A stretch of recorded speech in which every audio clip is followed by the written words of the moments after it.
Assalamualaikum warahmatullahi wabarakatuh. Perkenalkan kami dari kelompok 1 dengan beranggotakan 5 orang, diantaranya ada Salamatul Faujiah, Luciana Dewi, Teni Rosmalia, Elijah Salsabila, dan Muhammad Reki. Di sini kami akan membahas tentang tahap-tahap pemberdayaan masyarakat. Untuk itu kita langsung ke pembahasan materinya.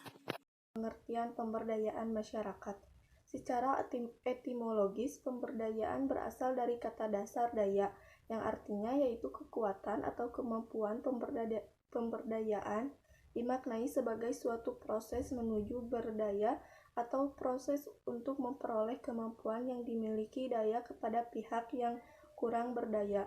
Menurut Oakley 1991 dan Waterman 1996, pemberdayaan masyarakat itu adalah suatu proses yang mengembangkan dan memperkuat kemampuan masyarakat untuk terus terlibat dalam proses pembangunan yang berlangsung secara dinamis, sehingga masyarakat dapat menyelesaikan masalah yang dihadapi serta dapat mengambil keputusan secara bebas dan mandiri. Lalu pengertian proses yaitu menunjuk pada serangkaian tindakan atau langkah-langkah yang dilakukan secara kronologis sistematis yang mencerminkan pertahanan upaya mengubah masyarakat yang kurang atau belum berdaya menuju keberdayaan.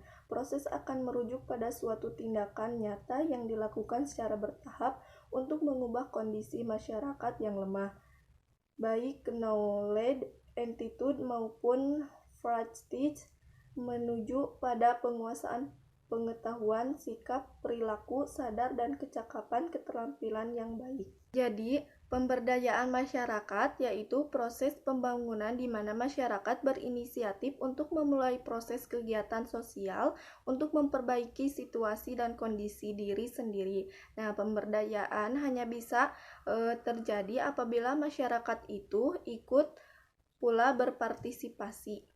Saya akan membahas tentang tahapan pemberdayaan masyarakat. Tahapan pada pemberdayaan masyarakat terdapat 4 tahap, yaitu yang pertama, tahap seleksi lokasi. Tahap ini dilakukan untuk menentukan tempat atau wilayah pelaksanaan pemberdayaan masyarakat yang diinginkan. Pemilihan lokasi dilakukan sesuai dengan kriteria yang disepakati oleh lembaga, pihak-pihak terkait, dan masyarakat.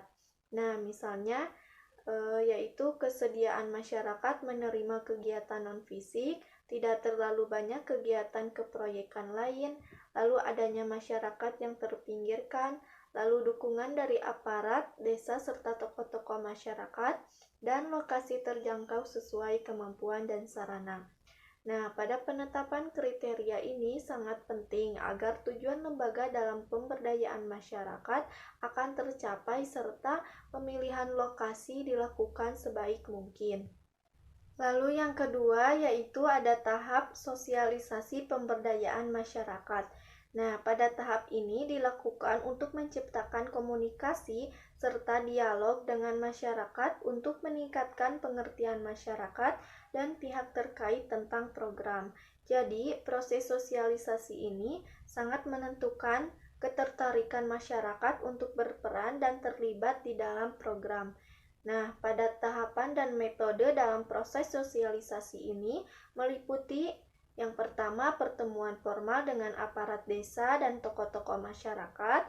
Lalu yang kedua, menyepakati wilayah kerja atau dusun. Lalu yang ketiga, pertemuan formal dengan masyarakat. Lalu yang keempat, pertemuan informal dengan masyarakat seperti kunjungan rumah, diskusi kelompok, berpartisipasi dalam kegiatan masyarakat seperti sosial, agama, dan lapangan. Lalu yang ketiga yaitu ada tahap proses pemberdayaan masyarakat.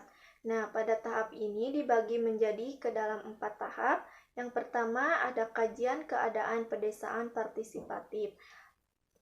Kajian keadaan pedesaan partisipatif ini dimaksudkan agar manusia itu mampu dan percaya diri dalam mengidentifikasi serta menganalisa keadaannya, baik itu potensi maupun permasalahannya.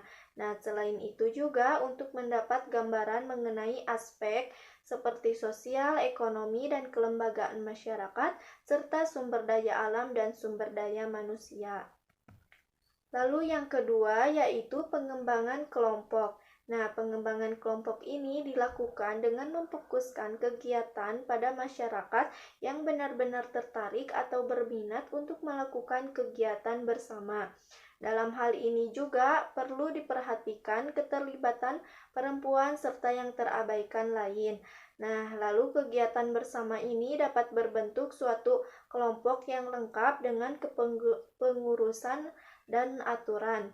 Nah, pada pembentukan ini berdasarkan pada kemauan masyarakat dan bisa juga terjadi pada saat pelaksanaan kajian keadaan pedesaan partisipatif maupun sesudahnya.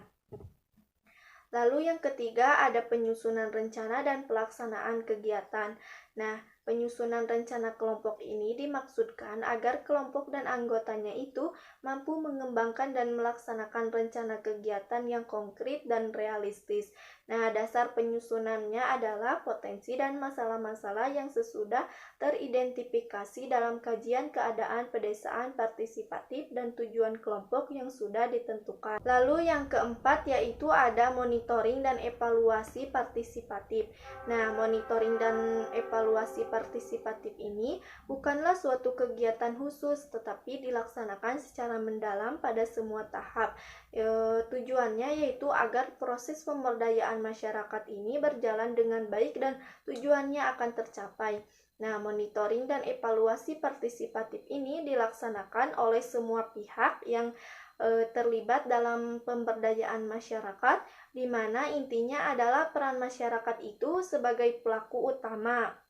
Nah, monitoring dan evaluasi partisipatif ini yaitu suatu proses penilaian, pengkajian, dan pemantauan kegiatan pemberdayaan masyarakat, baik prosesnya maupun hasil dan dampaknya, agar dapat disusun proses perbaikan kalau diperlukan. Lalu yang terakhir yaitu tahap pemandirian masyarakat. Nah, proses pemberdayaan masyarakat yaitu suatu proses pembelajaran terus-menerus bagi masyarakat dengan tujuan kemandirian masyarakat dalam upaya-upaya peningkatan taraf hidupnya yang diperhatikan dalam masyarakat dari awal proses sadar bahwa hal ini akan terjadi. Nah, itulah 4 tahap pemberdayaan masyarakat. Di sini saya akan menjelaskan tentang konsep pemberdayaan masyarakat. Pemberdayaan sebagai proses mengembangkan, mandirikan, menswadayakan, memperkuat posisi tawar-menawar masyarakat, lapisan bawah terhadap kekuatan penekan di segala bidang dan sektor kehidupan. Pemberdayaan dimaknai dalam konteks menempatkan posisi berdiri masyarakat.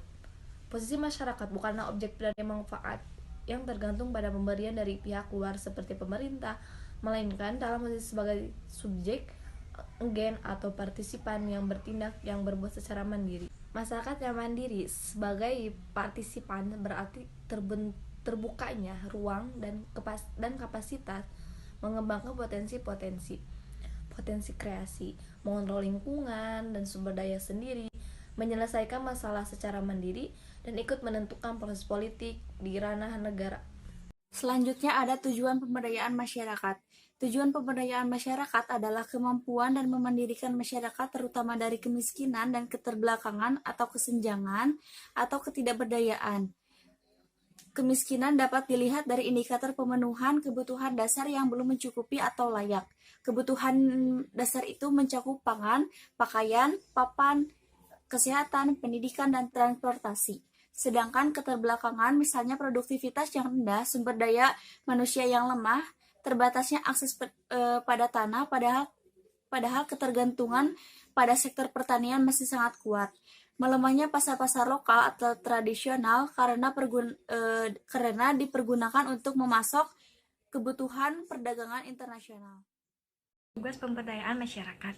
Pemberdayaan masyarakat bisa dilakukan oleh banyak elemen: pemerintah, perguruan tinggi, lembaga swadaya masyarakat, partai politik, lembaga donor, aktor-aktor masyarakat sipil, atau organisasi masyarakat lokal sendiri. Birokrasi pemerintah tentu saja sangat strategis karena mempunyai banyak keunggulan dan kekuatan yang luar biasa ketimbang unsur-unsur lainnya. Mempunyai dana, aparat yang banyak, kewenangan untuk membuat kerangka legal, kebijakan untuk pemberian layanan publik, dan yang lainnya. Proses pemberdayaan bisa berlangsung lebih kuat, komprehensif, dan berkelanjutan bila berbagai unsur tersebut membangun kemitraan dan jaringan yang didasarkan pada prinsip saling percaya dan menghormati. Menurut Sutoro Eko 2002. Manfaat pemberdayaan masyarakat. Nah, pemberdayaan masyarakat terdapat 3 manfaat, yaitu 1. Untuk memberikan partisipasi dan peningkatan kepastian. Nah, pada dasarnya ketika masyarakat diberdayakan, orang merasa bebas untuk bertindak dan pada saat yang sama mensosiasikan rasa memiliki terhadap masyarakat. Hal ini dilakukan melalui partisipasi dan peningkatan kapasitas. Orang-orang akan menemukan kembali potensi mereka dan mendapatkan kepercayaan diri. Mereka juga merasa berharga bagi masyarakat atas bantuan yang mereka berikan untuk membuat perubahan. Lalu yang kedua, untuk memberikan inisiasi tindakan. Nah, kegunaan pemberdayaan masyarakat dapat menginisiasi tindakan di tingkat individu yang dapat mencapai tingkat masyarakat bahkan nasional. Dalam hal ini misalnya saja seseorang yang menjadi korban kecelakaan dapat mengumpulkan sekelompok orang untuk bisa jadi teman dekat, keluarga, atau bahkan orang asing yang telah bergabung untuk tujuan baik dan membantu membuat orang lain peka tentang langkah-langkah keselamatan jalan raya. Lalu yang ketiga yaitu pengembangan kelompok kecil, yaitu proses dalam pengembangan kelompok kecil dapat melalui tindakan kolektif. Hal ini juga merupakan sarana bagi praktisi untuk mendapatkan keterampilan pengabdian masyarakat, keterampilan kepemimpinan untuk beberapa, lalu keterampilan manajemen, lalu mengembangkan empati, lalu memperluas jaringan, dan membentuk kemitraan dan mewujudkan kohesi sosial. Nah, itulah manfaat dari pemberdayaan masyarakat. Mungkin cukup sekian dari kelompok kami. Mohon maaf bila ada kesalahan. Wabillahi taufiq wal hidayah. Wassalamualaikum warahmatullahi wabarakatuh.